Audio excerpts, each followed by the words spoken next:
Good morning. I guess it's technically afternoon because I guess it's still morning. It's before noon. It is, let's see, July 19th. I have had a video scheduled that on my schedule, it's supposed to be published today. And I haven't recorded this video this week for various reasons. We are going to be talking about the Spartan Super. If you don't know what a Spartan is, it is a series of different obstacle courses with like a certain length. Like you have a sprint that is a 5K obstacle. It's 5Ks, that's the distance, and then you have a certain amount of obstacles that you have to, that are in that distance. You have a 10K Spartan, which is called the Super. That is the most recent one that I have done. And this is what this video is about. Have I done a Spartan before? Yes, I have done, I believe, 2 to 3 sprints. 3. I've done 3 sprints. Have I done a Super? No, I have not done a Super. Have I done a Beast? No. That will actually come down later down the line. So on it was last Sunday, so I believe that was July 13th, I did my first ever Spartan. It was the 12th. I'm checking the dates. So July 12th was the first ever Super I have ever done. I did have a friend with me and cheering me on and all that fun stuff, and I definitely appreciate that. We did do the cheering on for the distance that we both could accomplish. If you're going to get into any kind of physical thing, there's a lot of people that will tell you this, and whether you listen to this advice or not, that's on you. I want to really stress the fact that if you are doing Spartans or just something along these lines, any kind of sport, anything that involves you being outdoors or extruding your body in any way, I really, really, really want to stress the fact of doing research on the venue that you're going to be at. The venue that I did was in Utah, and I had multiple people tell me that it was like, it's the hardest venue in the nation. It's the second hardest venue in the nation. There's a lot of people saying different things. And I was just like, okay, I really want to know. So I had looked it up, and I believe it was actually on the Spartan website. I could be wrong, but I'm pretty sure it was an article on the Spartan website, and it said that it is in the top 10. And from number 10 to number 1, it lands number 6th, hardest in the nation. Do I know what that ranks for hardest venue out of all of the venues in the whole entire world? No, I just wanted to see what the hardest in the nation was. So that, I will actually put the link, I will provide a link in my description in the comments so that you guys can see what article I'm talking about and what I'm basing it off of. So, it took me, I meant to pull this up, but then I kind of got distracted, and I was like, I just need to film this video. So on that day, it's kind of crazy. So I did not think to adjust my exercise ring for my Spartan race day. On a normal basis, my goal is 90 minutes of exercise. This is, I'm trying to see, so this was Saturday, and Oh, it didn't say. I'm gonna have to refresh it. Sorry, I'm new to this whole like filming and doing stuff. I do have a screen recording of it. Where's the day? So this is the day. It just, oh, come on. Sorry. So there's the day. And of course that's for 5, but you know, it keeps going. As you can see,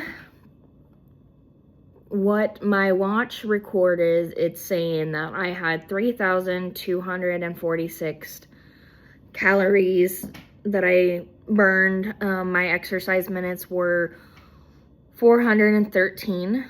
And of course the sands, you know, I had 26,000 plus in steps. My distance was 10 plus miles. It was, I don't know if you can see it very well, just for the fact that it is not mirroring. It's, you know, it's kind of showing. But my workout time for it said 6 hours and 41 minutes. On my Spartan, I think it said 6 hours and 36 minutes. I ended up being severely sunburnt because I did get a little bit of sunburnt on my face. Right here, it's still kind of dry. And today it's July 19th. So it's been exactly 1 week of the aftermath. The fact that I made it through that finish line, I made it across that finish line, was very impressive in my opinion. I have been training. I was on PT and I wasn't how far I was in my normal day-to-day training due to the PT, you know, having to be limited from exerting my body on a normal basis, and it was very frustrating. As you can tell, this is officially, it hasn't peeled yet. So the only part, I got a sunburn on the back of my neck that has peeled. Part of, you know, apparently your eyelids and your ears can burn. They can get burnt, you know, it's skin, it makes sense, but I've never had that happen. So my eyelids already peeled. Right here has already peeled. My ears, those peeled. This has not peeled yet. I ended up because I was so sunburnt on my legs, I will, you know, they're pretty bad. I ended up in the hospital due to the excruciating pain. I wasn't able to walk. And I'm going to highly suggest anytime that you are outside doing any kind of activity, especially if you're going to be sweating around water, make sure that you are wearing sunscreen if you're not wearing layers. Luckily, I wore a t-shirt, wore sunscreen on my face, I wore shorts, and I wore long socks. So those are kind of my saving basis. Also, just for the fact that if you're going to do these events, make sure that you are hydrating. I did not take water with me on this event, and I kind of regret not bringing my water pack with me. I did hydrate between water and electrolytes. The last month I heavily hydrated yes, I consumed a lot of water and I consumed a lot of electrolytes. Did I also consume other liquids as well? Yes, you know, there was times where I had got some juice or some tea and stuff like that, but I really tried getting as much fluid in me as well, just for the fact that is very, very key. The Spartan website has a lot of good tools and tips and tricks and things you should follow on how you should kind of eat, how your diet should be, how you should be consuming those calories, how you should be hydrating and stuff. And if you're not doing that, I highly advise that you look into that. Look into the nutrition part of it. The second Spartan I did, the first Spartan I ever did, I was training but wasn't training hard enough. That's just a 5K. The second Spartan I did, I was completely by myself. I hardly trained 2-3 weeks prior to my Spartan. I didn't hydrate enough. I didn't eat like I was supposed to. If I didn't at least get the nutrition part in, and I don't think I would probably be less down than I was, and am currently. Like I said, because of how bad the sunburn was, Friday night was very debilitating to walk. My boyfriend had to take me to the hospital because I remember driving home Friday night and I had backed into a post, and that's because I could not safely drive my car. So tomorrow I don't know if I'm going to be able to make it to work, but if I can't drive safely, I won't be going. Have I been able to, since I've gone to the hospital and the things that they told me to do? I've been doing a lot better. They were concerned as well, but definitely sunscreen. Make sure you are wearing sunscreen and any of that fun stuff. So we'll talk about the race itself. Sorry, I'm kind of new to this whole thing, so bear with me. If you're still watching, thank you for continue watching. The race itself, my time started about 8:45. That was the time that I went in. The elevation at the venue, part of the reason why I say do the research, is the elevation that I'm used to being at for my Spartan races and or any 5K obstacle courses that I've done in the past are about anywhere from 500 to 1,000 feet. That is what I'm used to for those. Am I used to more elevation? Yes, but not extruding my body doing what you do in a Spartan race. So started, and of course, that's kind of when that's when the sun starts kind of peaking for that extreme, like UV. I don't know what the UV was. I do know it got up to, I believe, 99. My friend had told me that there was a certain point where they were shutting down certain hills due to people passing out, or people ended up with heat exhaustion. I did have a few moments where not having water really was a huge downfall besides sunscreen. There were a few moments where I actually almost gave up, and just thinking about there's a lot of things that were kind of on the line in a sense.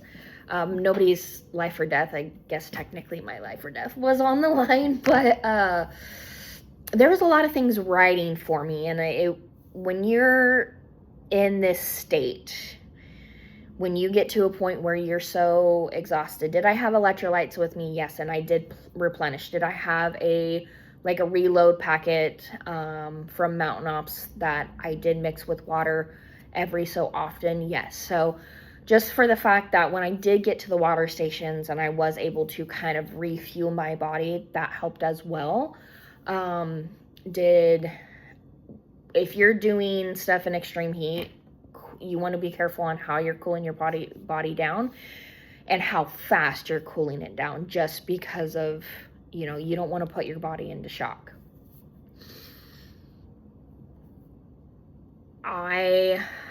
There was a lot of people that were more physically fit than me, have done a lot more Spartans than me, and they were also struggling. And, there's a lot of people that were saying how they wish they had hydrated, and, I had seen a few of them and they were wearing a lot less than I were. They were wearing short socks, running shorts and a sports bra, and I, you know, when I'd seen them after the race, that, yeah. Was my timing, I was in the very, very low of people finishing, like, first to, like, there was, I think, 17,000 people doing the Super at the Utah. The location was at the snow basin, and the elevation was around 7,000 feet. And from what I was hearing, in all in total, for like to start to finish, is you're going to gain about 2,500 feet in elevation. Do I know how accurate that was? I don't know. But I do know, looking on X, that I was at 7,000 feet at one point and then had reached 7,500 feet at another point. So, you know, being in that state of mind during all of this, no water, it's just, it does a lot of mental wear. And like I said, there's a few points that I almost gave up, and just because of how exhausted, and you start getting in a headspace, and it's not a very good headspace you want to be, of like, you know, you're not good enough, you know, you can't do this. You know, there was a few times I was just like, I can't do this. And, you know, I'm just like, what am I doing? What is wrong with me? I'm never doing this to myself again. I don't think I will do that venue. I don't think I'll do that venue again. You know, that could change many years down the road. But at this moment, I have learned that I need to do research on venues and the location and see what the elevation is going to be. Look at, you know, there's a lot of factors. Air quality is one, you know, is there fires? I would say I really kind of wish I would have brought canned oxygen with me, because that would have helped. So I have asthma. Did I take my inhaler? Did I even bring an inhaler? No. So was that smart? No, but I did. At the end of the day, I did make it across that finish line. Was I able to finish obstacles that I could normally finish? You know, there's like the bucket carries, you drag a metal plate with weight in it. A lot of the obstacle courses, because most of this was uphill, the first 3-4 miles, most of it was uphill, and you had a few obstacles in between. I remember getting to a certain point, and we were at a water station, and they're like, the volunteers were telling us, you guys got 2 miles to go.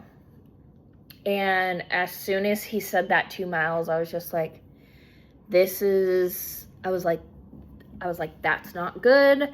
This is when I know I'm going to either make it or break it. And this is when I knew I would mentally break on whether or not I could pass that finish line.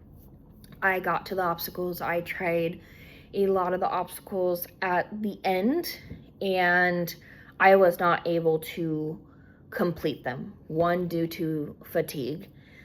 3, I was in so much pain. There's quite a few points where my legs almost started giving out. And I don't think I've ever, for mind, body, spirit, and soul, I don't think I've ever been pushed to that brink. You know, I've gone backpacking, I've gone hunting, and I've done some crazy things, but for this amount of time, I don't think I've ever been that where I'm at my breaking point.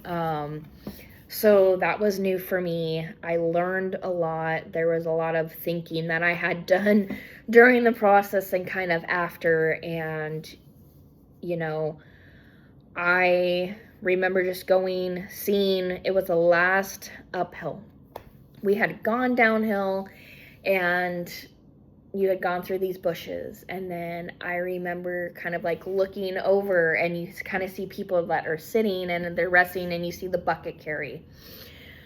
And I'm just like, okay, I couldn't really tell which way I was going at first, and it's just like I see an arrow pointing that way. I was like, okay, so that's the way to go. So here's the road, here's this, and then there's a whole bunch of bushes and trees and stuff like that. And I go through this path and I get out to the open and I see the caution tape. They have like red and white caution tape that says Spartan and stuff like that they use to mark off the trail. I remember coming out into the open and just looking, and I'm just like, there's another hill. I can't do this. What am I doing? I just remember braking at that last hill. Did I cry for like 30 seconds at one point to this whole entire race? Yes, I almost cried. I just remember seeing that hill and I'm like, I had my little moment and I was just like, well, I guess I better keep going, because the only way I'm getting to the only way that I'm going to even be able to leave this Spartan race is I have to keep going, just for the fact of, yes, could I have been carried out by a medic, but I'm like, I'm not about that life. I get up there. Like I said, I tried the last few obstacles and I just wasn't having it. My body was like, my legs were, trying to pick up things. My legs were trying to give out on me. And I was just like, I just got to make it to the finish line and get where I'm going. So I remember officially going down one of the longest hills. They had two giant, long, straight hills, and my legs were just trying to buckle and just shaking every step of the way. My right knee was not my best friend at that moment, and I just kept going. There was a few times where my friend had called me, and she was doing the race as well, and just telling me, like, because we would kind of check in on each other. We would FaceTime each other, and I had just, right before that second to last hill, I was like, there's another hill. If you were on the phone with me, you would understand of like that breaking point I was at. And there was a certain point where after those 2 miles, she had called me again and she was texting me. I could see on my watch, and I was just in that moment where I just needed to go. I just needed to drown out the world. I could not do anything. The only time I stopped between those last 2 miles was water breaks. And I just kept powering through. And, I got there at the end and I could not do the final obstacle. And I've always been able to do the final obstacle, like at least give it a shot. I was to the point where my body was going to collapse, and I knew if I attempted, I would probably pass out just because of how exhausted and how much I would need to exert.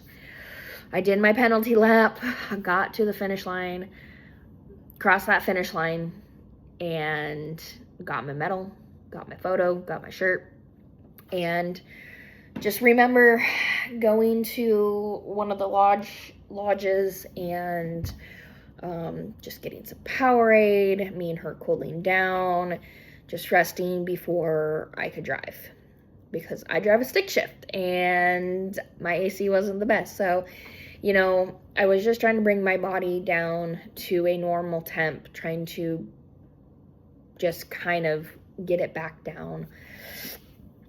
And yeah, so definitely, research your venue on where you're going to be. Make sure you're doing your nutrition. Make sure you're training for these things.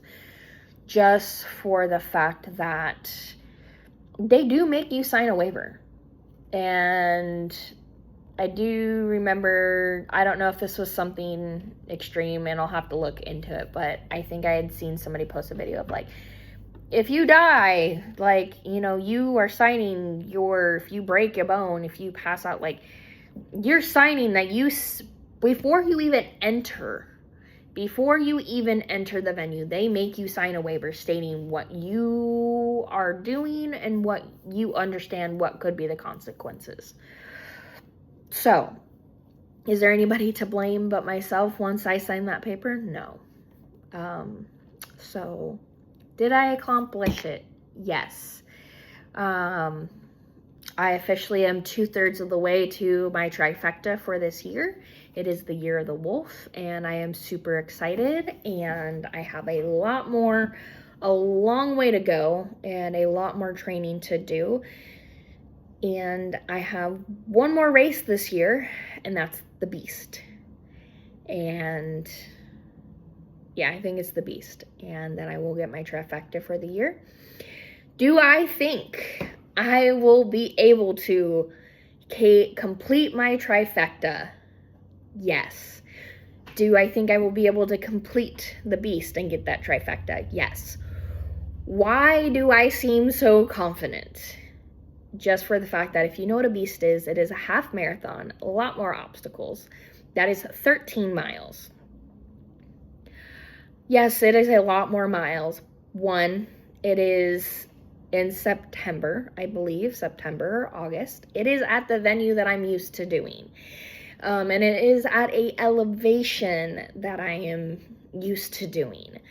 So for me, am I going to continue my training? Yes. Am I going to also do a lot more research on things? Yes. And just kind of go. But the fact that the Super in Utah at the snow basin is in the top 10 of the hardest venues to complete, I have full confidence that I will, you know, get my trifecta, and I will finish the Beast finish line, and I will probably be exhausted. Luckily, I will say luckily, because I hydrated and I followed my nutrition plan, my muscles were sore, but I wasn't as like beat up as like when I did my first Spartan race. Like my muscles are nowhere near that. So I know that the nutrition and the hydration, all of that has been good. And yeah, so if you have got to this far in the video, it's almost been 30 minutes, and I really thank you for watching and taking the time out of your day, 30 minutes out of your day to watch this. It means a lot.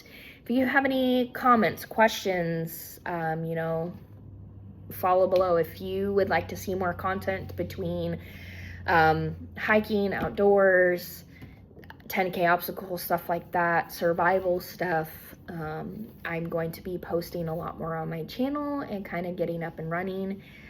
And yeah, so if you even have tips for me, that, you know, much appreciated. I have learned a lot between people I've talked to and just my own knowledge of, you know, a lot of things. And I've got super tan, so my vitiligo I look like a little Dalmatian. So it's so much more noticeable, which is kind of funny. But thank you for watching, and I can't wait to talk to you guys in a different video. And yeah, and let me know how I did for my first like long podcast vlog kind of thing. So yeah, like I said, thank you for watching, and talk to you guys soon. Bye.